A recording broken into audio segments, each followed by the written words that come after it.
Hello everyone, বলো তো কোথায় যাচ্ছি?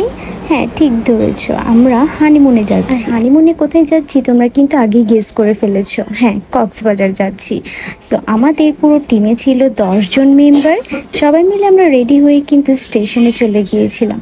আর স্টেশনটা ছিল আমাদের কমলাপুর। সেখানে আমরা সবাই মিলে পৌঁছে ট্রেনে উঠে গিয়েছিলাম।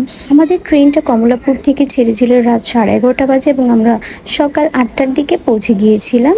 যেহেতু রাতে আমরা ট্রেনে উঠেছিলাম, এর জন্য রাতে কোনো ভিউই আমরা দেখতে পারিনি। সকালে উঠে কিন্তু অনেক সুন্দর সুন্দর ভিউ আমরা দেখেছি। সুন্দর ভিউগুলো দেখতে দেখতে কিন্তু আমরা পৌঁছে গিয়েছিলাম কক্সবাজার স্টেশনে। অটো নিয়ে আমরা নর্মাল একটা হোটেলেই উঠেছিলাম, যেহেতু আমরা সবাই অনেক বেশি টায়ার্ড ছিলাম ট্রেনের জার্নিটার করে। আর এটা ছিল আমার রুম, খুবই সিম্পল ছিল আমার রুমটা। আর এটা হলো আমার রুমের ওয়াশরুম। দেন আমার ওয়াশরুমের ভিউ নিতে নিতেই কিন্তু ওর ফ্রেন্ডের বউ এসে দেখলো এবং আমাকে নিয়ে গেল ওদের রুমগুলো দেখানোর জন্য। আমার কিন্তু ওর রুমটা বেশ পছন্দ হয়েছিল। এরপর ওর রুমটা আমাকে ঘুরিয়ে দেখালো এবং দেখানোর পরেই আমি আমার রুমে চলে যাই ফ্রেশ হয়ে। আমরা এখন বিচে যাব। সো বিচে যাওয়ার আগে আমি রেডি হয়ে নিলাম, আমার ড্রেসটা পরে নিলাম। এখন কিন্তু আমরা বিচে চলে যাব ডিরেক্ট। আমাদের হোটেলটা বিচের খুব কাছেই ছিল, জাস্ট হচ্ছে রোডটা ক্রস করতে হতো। তো ফুটপাতে যাওয়ার সময় আমাকে একটু ভিডিও করে দিচ্ছিল। আশেপাশে যে ছোট ছোট স্টলগুলো ছিল সেগুলোর সাথে আমাকে ভিডিও করে দিয়েছিল। আমি কিছু মালা টালা দেখছিলাম আর কি, এগুলো খুবই সুন্দর ছিল এই জিনিসগুলো। মূলত এগুলো হচ্ছে আমি ওয়েট করছিলাম, ওর বন্ধুর বউরা এখনো এসে পৌঁছায়নি। আমি অনেক আগেই রেডি হয়ে পৌঁছে গিয়েছিলাম সেখানে, কিন্তু ওদের জন্য আমরা অপেক্ষা করছিলাম। ওর বিভিন্ন জিনিস নিয়ে কিন্তু আমি অনেক দরদামও করেছি, সেগুলো তো আমরা অন্যান্য ভিডিওতে দেখেছো।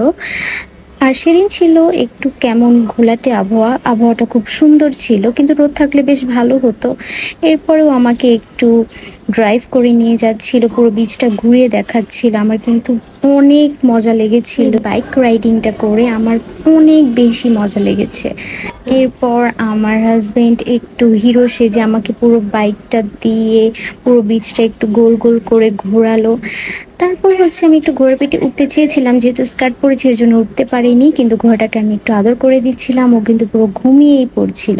ঘোড়াটা আমার বেশ পছন্দ হয়েছিল, কিন্তু আমি একটু একটু ভয় পাচ্ছিলাম ঘোড়াটাকে দেখে।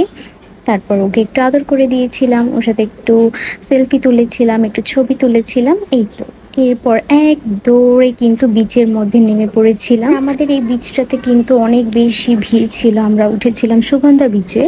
এরপর ওর সাথে একটু ভিডিও করে নিচ্ছিলাম। আমরা যা যা ভেবেছিলাম যে ও আমাকে কোলে তুলে একটু ঘোরাবে, আমরা একটু মাটিতে লিখবো, এগুলো সব করা হওয়ার পরে আমরা কিন্তু একদম সমুদ্রে নেমে পড়েছিলাম। আমি প্রচুর ভয় পাচ্ছিলাম, এত বিশাল বিশাল ঢেউ আসছিল।